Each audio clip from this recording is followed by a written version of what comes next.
Today's episode, just a little bit important. Make sure you stick around because we are talking about how to prepare for an opponent with a signature move. What does that mean? They have one technique, they throw and throw and throw, and they're successful with it. How do you make sure that you do not become victim to that technique?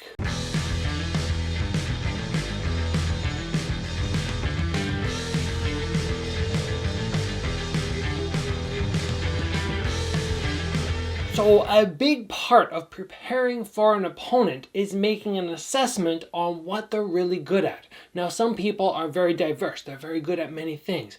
But many people have one or two techniques that are sort of their signature move that if you go, I can isolate this technique and make sure they don't land it, you pretty much remove the risk of being KO'd. And I know that might sound a little too simple, but it's crazy how many people throw the same technique over and over and over, continue to score knockouts with it, and opponents of them don't make massive adjustments to stop that technique from landing. So today we're going to break down exactly throughout my career how I have avoided ever getting knocked out, and many of my opponents had signature techniques. In particular, today we're going to be talking about Lerdsila and his front kick. Now, his front kick isn't a technique that knocks people out, but it knocks people down. He front kicks them so hard, he gets them off balance, and they end up collapsing down to the ground, or more, being thrown backwards down to the floor. So let's break down exactly how we go about doing this. The very first thing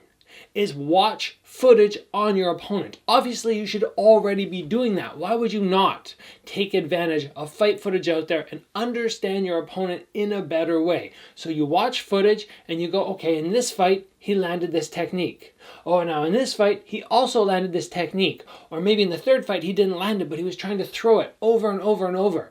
And once you see a pattern, you're able to recognize this is something this person is really good at, and I need to make sure that I'm not allowing that to happen. That's the first step. It's very simple. Just make sure you understand what the main threat is. After that, it becomes a little more difficult because you need to decide how you're going to go about executing your training to make sure you understand this technique and do not let it land.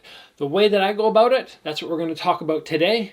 I review the footage and I watch it over and over and over. And I make sure I understand exactly how this person throws that technique, because don't be mistaken, the same technique, but from different people, can be very, very different. It can have its own style. So for example, when I went and I saw Lerdsila throwing his front kick, I went, okay, instead of him coming with more of a snappy style, he really comes up and thrusts through. And you don't only look at the technique, you look at any tells they might have beforehand.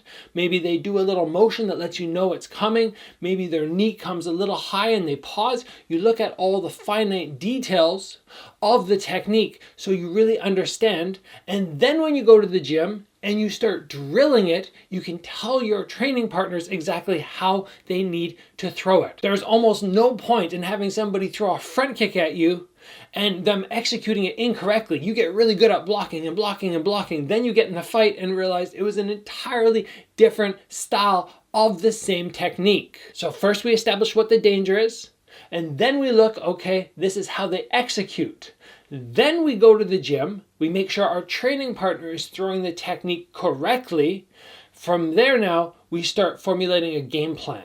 Now, we don't necessarily need to go, this is how I always deal with a front kick, and I'm just going to do it like normal. No, we make adjustments. So for Lerdzila's front kick, normally I scoop.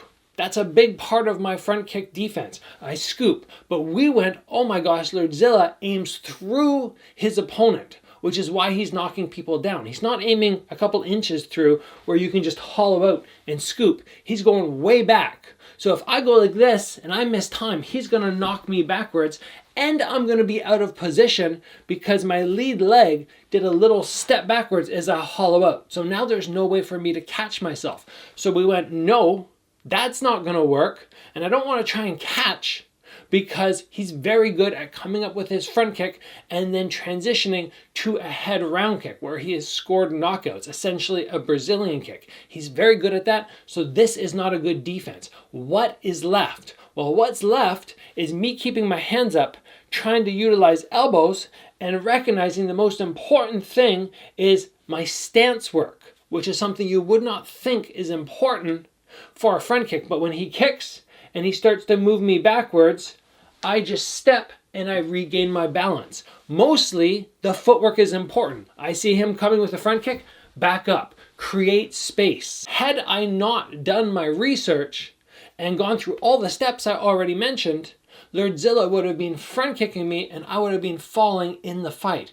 Falling down in the fight is a massive factor why judges are going to go, okay, this guy's winning and that guy's on the ground is losing. Now, altogether, this sounds so far pretty basic. You watch somebody, you look at their technique, you drill in the gym. But there's other things to keep in mind. And for me, one of the biggest is you still have to be offensive and you still have to worry about all their other attacks. So how do we go about drilling for this technique in sort of a real live fire scenario? Because if I have my training buddy standing across from me throwing front kicks and I just go step back, he hits me, push back, and I do that 100 times every class, that's great. But I'm only doing it in this one situation where I know what's coming. So we start with the front kick defense. And then maybe I get the guy to start throwing some punches and firing in the front kick. It's a little bit more realistic. And then we start going into pad work. And this is what we did for Lerdsila. In pad work, bum, bum, boom, boom. And then my pad holder would front kick at me. He'd try and launch me backwards and I'd step.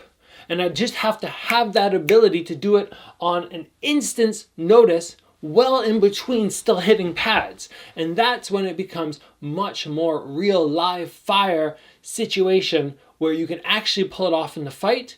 And that muscle memory is kicking in when you get in there and you're nervous and you're thinking about everything else. That's what you want.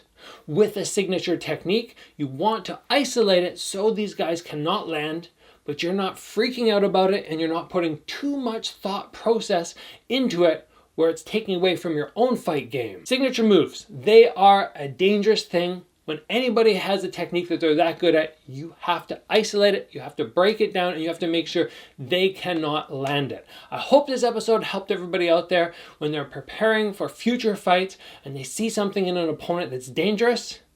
But as long as you take the time to research it, you prepare for it, all of a sudden it's not scary anymore. It's not dangerous. And like I said, I've pretty much no times in my whole fight career, we're talking like 45, 46, 47. I don't know how many fights I've had now. I've lost track. But of all those fights where I prepared for somebody with a signature move and they successfully landed it to the point where they actually scored, a knockdown or a knockout, or they actually hurt me, has not happened. Follow what I said today and you will be safe. If you guys enjoyed this episode, please give it a like. If you have not already, join the channel and get subscribed. As always, guys, train hard, prepare with that big brain for your opponents, and I will see you back here soon for another episode.